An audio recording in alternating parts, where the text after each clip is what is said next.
Hello guys, welcome back to my channel. My name is Vince and this is my 2020 Toyota Supra. So you clicked this video because you wanted to know what, in my opinion, what are the essentials that you should have for your Supra. So whether you've had your Supra for a while or it is completely new to you, doesn't matter. In my 4 years of ownership, this is what I think that every Supra owner should definitely have, or if you happen to get rid of your Supra later down the road, some of these things will definitely benefit you. I'm gonna list out 4 things in today's video that I think you guys should get.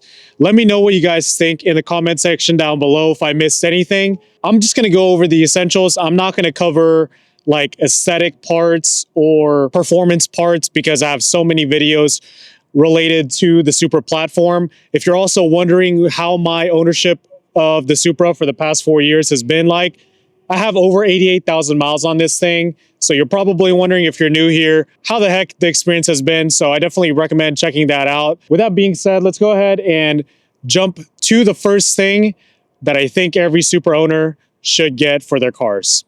Very first thing, I'm just gonna go ahead and just start off this video because this is probably the thing that I recommend the most whenever people ask me what they should get for their Supra, whether it's mods, aesthetics, doesn't matter.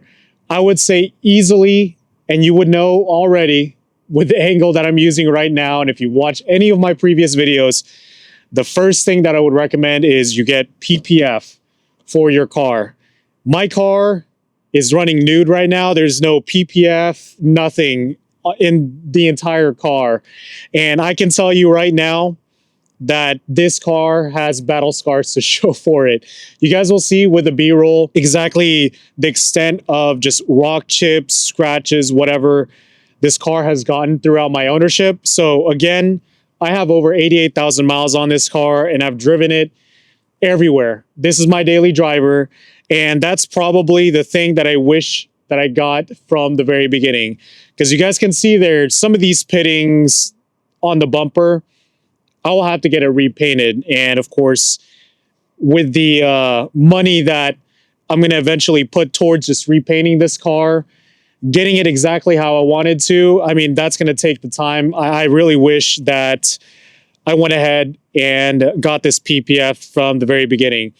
That includes the hood. So what I would recommend, if you guys are at least going to get PPF for your car, definitely at least do the front bumper, the front half of the hood, or if you have the fronts, because I know PPF is a little pricey, at least do the hood and the bumper. You might be wondering for the fenders if you guys would need to also get that PPF, but in my personal opinion, unless you're getting like the Evasive Motorsports or that similar style fenders, which I will overlay here in the video if you don't know what style I'm referring to, if you're going to go with that, I would recommend getting that PPF because of just the style of it. But if you're going to be running stock fenders like I am, then I think you should be fine because other than one rock chip on the driver's side, mine looks pretty good. But I wish I can say the same for the front bumper. Save yourself the headache because now what I'm going to have to do is get this repainted. I'm going to have to wait for the paint to cure so I can get that PPF'd. And it's just going to take some time. So, of course, that's going to be time that I won't get back.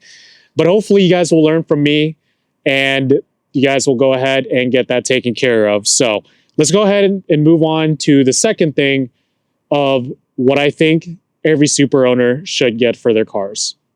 All right, guys. So now we are inside the car where we're actually going to cover the next 2 things of the 4 essential things that you guys should have for your Supra. So the first one being a dash cam. You guys might overlook a dash cam quite easily whenever you buy a new car or whether you have a current car right now. But I'm telling you guys right now is just go ahead and save yourself the trouble and get a dash cam because you don't want to get in an accident and then it just becomes a whole case of he said, she said kind of situation where if someone hits you, obviously, they probably wouldn't want their insurance, or if they don't have insurance, they don't want to pay out of pocket to fix your car. So save yourself the hassle and get a dash cam. The one that I'm actually running right now is the Viofo A329, which I have right here. I just want to say thank you to Viofo for providing me this unit to review. This one is great because it is a 2-channel.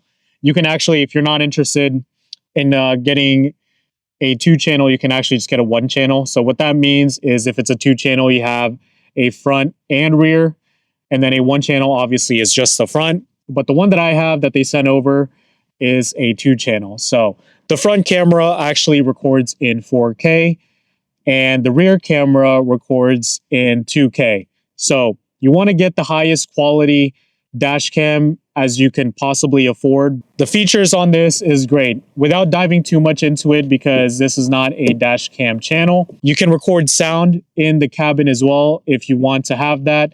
This also does have a 5 gigahertz Wi-Fi capability. So what that means is it'll create a 5 gigahertz, which is the fastest data transfer speed that we currently have right now. So if you want to wirelessly download your footage from the dash cam directly to your phone, you just have to enable the Wi-Fi on the dash cam and then connect it to the phone. Of course, just go to your Wi-Fi selection screen on your phone and select the hotspot that this creates. And then you'll go to the Viofo app and you can download the clips that you want to save. So again, thank you Viofo for sending this over. Prior to me actually getting sponsored by them, I already ran their A229 Pro front and rear dash cam. So that was great. Really, really happy with it. And whenever they contacted me, of course, I had to say yes because I was already so happy with their units. The second thing is going to be this radar detector that you see over here. And the one that I have is the Uniden R7. So very, very happy with this. If you guys happen to drive spiritedly a lot, I would say just save yourself, save your future self from getting an expensive speeding ticket and get yourself a radar detector. So I'm not sponsored by Uniden at all, but I'm so happy with this unit because it's long range, it's affordable, and it does the job. It does it very well. If you guys don't have a radar detector yet, I would recommend you guys checking these out. Very affordable, and it's highly recommended by VortexRadar, who actually covers dash cams as well. And he's actually the resource that I used whenever I was trying to find which dash cam and radar detector to put on my car.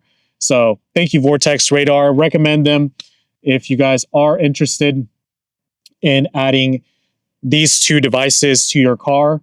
So my radar detector as well as the dash cam is actually hardwired to the fuse box. Well, for the dash cam in particular, but for my radar detector, I have a rear window mount, and then I also have a mirror tab. So instead of trying to route the wiring from the radar detector all the way to the fuse box, I saved all the clutter from being in the footwell. And then I went ahead and just tapped into the mirror. So it's been working great for the past year. And then for the dash cam, I unfortunately couldn't tap it into the rear view mirror because of the mirror not being able to provide enough power. So I have that hardwired to the fuse box and the passenger footwell. But it's been working great. So that's two things that I would definitely recommend. Just save yourself the headache and get these. So with that said, I want to show you guys someone who didn't get a radar detector, which I captured. You guys will see why I recommend getting a radar detector and pairing it with Waze.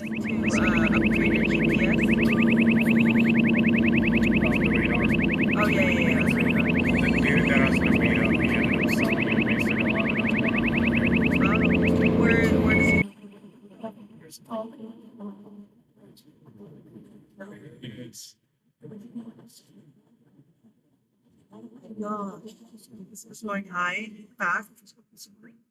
Huh? Yeah, got tagged earlier.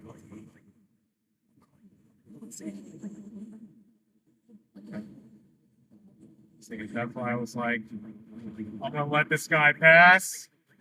I But knew when no. you when he overtook you, I was like, what are you talking about? Yeah, he overtook me. That's why I was chilling here behind the semi. So there's someone who didn't have a radar detector and didn't pair it up with Waze because the radar was going off for a cool minute or so prior to that guy getting pulled over. So don't be like that guy. Go ahead and get these things. Now let's cover the last thing that I recommend every single Supra owner to get for their car. All right, guys. So very last thing on here, and I'm on the driver's seat now, that I would recommend every single Supra owner to get is just going to be an aftermarket steering wheel. So doesn't matter what style you guys get. You guys are driving the car and you're going to be touching the steering wheel the most easily. I'm not a big fan of the OEM steering wheel because it's so tiny and the bolsters are just so skinny. This one I just got honestly from Amazon, and at the time whenever I bought it, it was like $300. Just go ahead and go straight to the source because a lot of the, I mean, no offense to a lot of the vendors that you guys see, but a lot of them probably get their steering wheels or their core units to build their steering wheels from, probably from the same factory in China. So this one that I have in particular has the 12 o'clock in red. So you know exactly where the top is, where the center is. It's not super perfect. I don't even care at this point. Is that the 12 o'clock is not like perfectly centered. It's off by like 2 millimeters, but if you don't care about that, then whatever. But the biggest thing that I do like about this is it just feels more premium. So you have the carbon fiber on the top and on the bottom. And then on the side, you have just thicker bolstering in leather. I know you guys would see with the B-roll is there's a little bit more carbon here on the buttons and here on the bottom. Those were actually sent over to me by Extreme Online Store, where they sponsored a lot of the carbon that you see on my car. Definitely check them out. But the core steering wheel itself, that I just bought myself. Super, super happy with this. It just makes me feel more connected to the car. You don't have this little dingy steering wheel. I mean, I don't know why Toyota decided to put that particular steering wheel here in the Supra. For such an expensive car, you put something like that. Toyota, come on, man. I'll at least try to source one of BMW's more premium steering wheels. But anyways, I can't help that. I'm just glad that there's a lot of aftermarket options available for this platform. And here's the one that I chose. So there you guys have it. Those are the 4 things that I would recommend every single Supra owner should get. I mean, even if you don't have a Supra, if you happen to stumble on this video, I'd recommend those 3 things: PPF, a dash cam, and a radar detector. Just save your future selves from the hassle. And if you have a Supra, definitely get a steering wheel. Now that I've had this car for 4 years, those are easily the things that I would recommend every single owner should get. So if you guys agree with my list or disagree with it, leave a comment down below. I want to hear what you guys think. If you guys like this video, leave a thumbs up, and I'll see you guys on the next video.